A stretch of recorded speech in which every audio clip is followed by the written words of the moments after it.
So, news on Twitter is that an Italian horror game called Martha is Dead is getting censored on PS4 and PS5. Apparently it does have some pretty extreme gore, including an interactive scene where you cut someone's face off and wear it as a mask. Gruesome indeed, but certainly something Mortal Kombat has done. I've heard some people claim that the fact that you are slowly peeling it off a corpse makes it worse, but I don't know, quickly tearing it off a living person seems worse to me. At least the corpse isn't screaming in pain. Either way, it's a horror game. It's meant to be horrifying. It has been trending pretty hard and certainly turned some heads. However, some people are calling it fake outrage because they've never heard of the game before until now. Well, I'll be honest, I've also never heard of the game until now, especially because I don't like horror games, and yet I am outraged at this. Why? Because this is a pattern of behavior from Sony. Sure, I may not care about Martha is Dead, but I do care about Sony's worrying and ever-shifting content policies. See, this isn't the first time Sony has censored something recently. It started with the ability to touch girls in VR games with a very loose definition of touch, forcing both Galgun 2 and Happy Manager to remove their VR modes. This really sucked because both of these games were built for VR and kinda suck without it. Galgun 2 got VR back on PC as DLC a year later, but Happy Manager does not have a PC release and thus no proper VR version. Sony then expanded to non-VR games, removing the ability to touch girls from the US version of Senran Kagura Birth Renewal, removing the cheerleader bomb art from the Game Paradise Cruisin' Mix, and the famous orbital sensor lasers from that one Japanese-only visual novel. All these are minor as all heck, yes, but of course it doesn't stop there. Because then, P-Cube tried to release Omega Labyrinth Z over here, had the game completely translated and ready to go, only for Sony to deny release on its platform outright, wasting a small company's time and money and denying a game of a Western release. This would eventually lead to Senran Kagura 7, which was in development for 2 years and set to be the biggest and best entry in the series, not only getting cancelled, but causing the man behind the series to quit his own company and abandon the series, effectively ending Senran Kagura in its prime. While yes, a new Senran Kagura did manage to come out without him in the form of Neptunia x Senran Kagura Ninja Wars, it's, very not good. Since then, the number and quality of lewd Japanese titty games has dropped drastically. Hardly any are coming out anymore, and the scant few that do are not very good at all.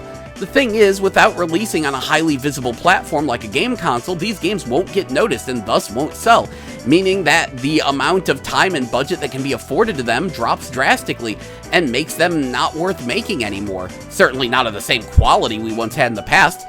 This has also had a chilling effect on other games, with developers noticeably toning down their character designs to avoid Sony's wrath.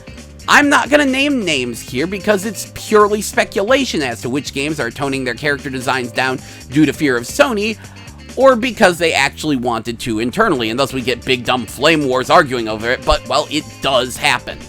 But these have all been Japanese games, and the content that has been censored has been sexual in nature.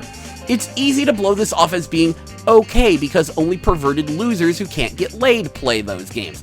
Shoot, I've even seen people claim that they're glad these games get censored because it pisses off losers and makes them easy to laugh at, allowing them to flaunt their moral superiority. But now we have a Western game having violent content removed. Now that's news. It's a sign that Sony's policies are changing, which they always have been. As I said, initially only VR was censored, then lewd games, now this. In fact, this is why the Senran Kagura guy quit. Senran Kagura is a series about finding where the line is and tap dancing on it, but Sony kept changing the line. Things that were okay one week would be banned the next. How does that poem go? First they came for the VR games, I didn't speak up because I didn't have a PSVR. Then they came for the Japanese titty games, and I didn't speak up because I'm not a virgin loser. Now they come for the Italian horror games. Well, that said, plenty of people are speaking up now. How dare you take away America's graphic violence? This is a legitimate concern, as it means the next Mortal Kombat might get censored or toned down either directly or through the chilling effect mentioned earlier. I've seen some people try to defend this censorship, saying, Oh, well, tearing people's faces off, yeah, that might be a bit much for some people, so I understand why it had to be censored. My dude, it's an M-rated horror game. It's supposed to be horrifying. If you can't take extreme gore, then you probably shouldn't be playing it, rather than defending having the extreme gore censored. Not every game is for everyone. I'm sneaking impaired, so I don't play Metal Gear. It's okay. However, and I hate to bring up a conspiracy like this, there is an off chance this might be a marketing stunt. Perhaps even a way to bring attention to Sony's censorship practices by faking censorship of a non-Japanese, non-lewd game. I find this highly doubtful, but not impossible. Having said that, this does not change Sony's past censorship debacles. That said, this is easily the best advertising this game has ever seen. It's apparently been in development for a while and is a big passion project, and I had never ever heard of it, though again, I don't really care about horror games, but, well, now I certainly have, as have a bunch of other people. And horror games are supposed to be effed up, so finding out that there's a horror game so effed up that Sony forced it to be censored on PlayStation 4 and 5, that's gonna get some eyes on the game. I can't even be mad about it. Like, that's just the way it is. Won't even lie, I'm a little interested. Either way, this is why it isn't fake outrage, because even though I have never heard of Martha is Dead and have no interest in it, I am still concerned about what this means for the future of other games. This isn't happening in a vacuum. That said, the game will be uncensored on PC and Xbox, so hey, free advertising for Microsoft. However, friendly reminder that Microsoft canceled the Xbox One release of the Galgun 1 remaster, and Steam denied Dual Princess of a Steam release. And that one also just got pulled from the Nintendo store after about a week. Gotta go to DL site for that now. Can I just say that this is why I am deeply concerned about the recent acquisition wars? I've seen some people applaud it, happy that their favorite console manufacturers has more exclusives due to buying all these companies, or that things are going to get more convenient when all these companies are gathered under one roof. I've even heard someone say they hope Sony would buy Nintendo so Nintendo could finally be modernized. As impossible as it is, I'm horrified anyone would think that for a second, but still. No. This is why it's important to have multiple consoles and platforms, and as many companies as possible. Because there are multiple platforms to release on, Martha is Dead can be released uncensored. But if there were only one or two, they might be out of luck and be forced to censor their game.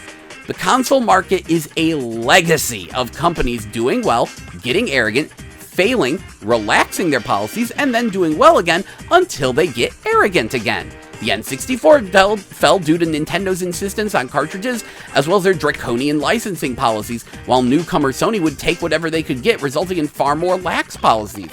Then, Sony dominated so hard with the PS2, they got arrogant and flaunted a $600 console with no games. Sure that someone would buy it, but only to get stomped on by Microsoft. But then Microsoft tried to turn the Xbox One into a nightmarish spy device built out of a million bad ideas, and the ball goes back to Sony.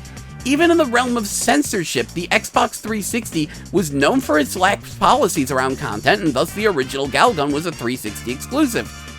Only for Microsoft to want to change their image after launching the Kinect, forcing Intercreates to censor Galgun, only for Sony to relax their own policies during the PS3 era, causing every Japanese 360 game to suddenly flood onto the PS3. Competition is a good thing.